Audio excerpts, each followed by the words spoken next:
السلام عليكم ورحمة الله وبركاته. الجامبو الأصلي الاستيراد عندنا غير أي حد. شوف يا سيدي، ناس كتير جدا اشتكت لي، تجار بيشتكوا لي برضه من بعض التجار، دول محترمين ودول محترمين. ازاي؟ يقول لك ده في ناس بتطلع على النت ويقول لك الجامبو الأصلي الاستيراد الكامل ب 28 وب 30 وب 35.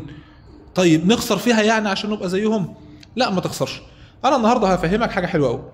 ده كده صندوق الجامبو الاصلي، فوق الشكمانات، فوق الكاوتش، ورا كده هتبص تلاقي كرتونتين تانيين، الصاج والمحركات، وكرتونه فيها الشلت، والشاسيهات في جنب. ده كده محتويات الموتوسيكل الهوجن جامبو الاصلي الاستيراد كامل. كلام جميل، كلام زي العسل. طيب المشكله فين؟ وايه اللي يخلي واحد يروح معرض يلاقي الجامبو الاستيراد الاصلي معديه ال 45 والتاني بيقول له لا ده ب 30 وب 33؟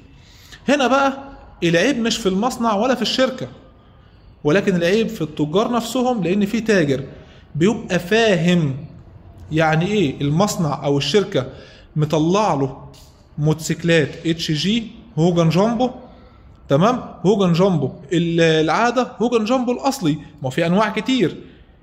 في ناس بقى مش فاهمه، انا مش هقول لك هم غشاشين، لا ده هم ناس محترمه جدا، بس ما يعرفش الاصلي من العاده، من الاتش جي، من المصري، من الاستيراد، من الكلام ده كله.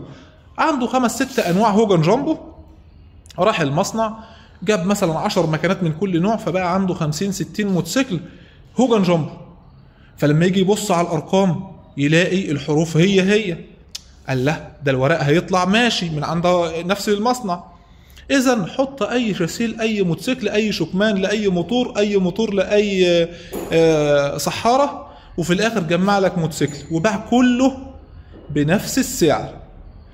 اي نعم نزل في الاسعار ووسطنها ما بين الاقل حاجه واعلى حاجه وخلاها وسط، ولكن باع كله بنفس السعر. كده ظلم مين؟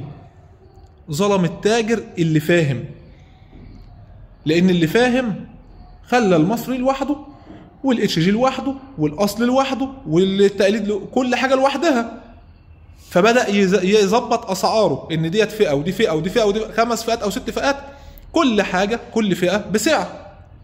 التاني خربط كله في بعضه وادى كله سعر واحد وقال لك انا الوحيد اللي في مصر اللي عندي الاصلي والاصلي بكذا. لا هنا بقى انا عملت لك الفيديو الصغير ده عشان تفهم الدنيا رايحه فين وجايه منين. لا ده انت تفهم ان ده مش غشاش وده مش نصاب، ده مش تاجر حرامي او ده عنده ضمير، لا ده هو كله عنده ضمير، بس في واحد فاهم الهوجن الاصلي من ده كل حاجه شغاله ازاي، وواحد تاني مش فاهم وقام حاطط كله على بعضه. ولذلك بيجي لي مشاكل كتير جدا في الموتوسيكلات الجديده. اخرهم من اسبوع اخ محترم جاي الشاسيه كسر الموتور، ويقول لك المصنع، طب المصنع ذنبه ايه؟ انت حاطط شاسيه مش بتاع الموتور اصلا، يعني ده الشاسيه لازق في الموتور من قدام لدرجه ان هو يا دوب خد مطب شديد الشاسيه كسر الموتور. طب ده منين؟ قلت له يا باشا والله الشاسيه ده ما هو مش بتاع الموتور ده خالص، الموتور ده كذا والشاسيه ده كذا، والمفروض اللي وفق الشاسيه على الموتور هو اللي يتحمل المساله، لان ده مش بتاع ده، لان راكب عافيه اصلا. تمام؟ فهنا بقى المشكله. طيب انا اعمل ايه؟ شوف واحد فاهم هات منه موتوسيكل، سواء جبته متقفل او جبته صندوق، ودايما بقول صندوق افضل، قفل على ايدك، ظبط امورك، شحم كويس، الكلام ده كله هتلاقي الحياه ماشيه معاك زي الفل. طيب الجامبو اسعاره ايه؟ ما اقدرش اقول لك سعر بالظبط، ولكن هقدر اقول لك ان الجامبوهات كلها معاك من اول 30 لغايه 48 و49 الف جنيه. تمام؟ ليه؟ لان عندي اصناف كتير جدا، فلامينجو، اتش جي، ومصري، واصلي، واستيراد، و160 و150 و175 حاجات كتير جدا. تمام كده؟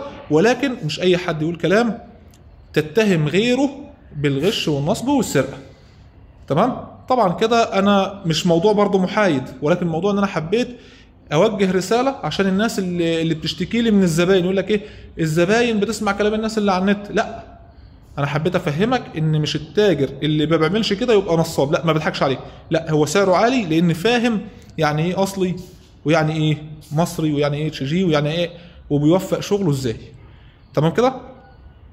دمتم في امان الله. السلام عليكم ورحمه الله وبركاته.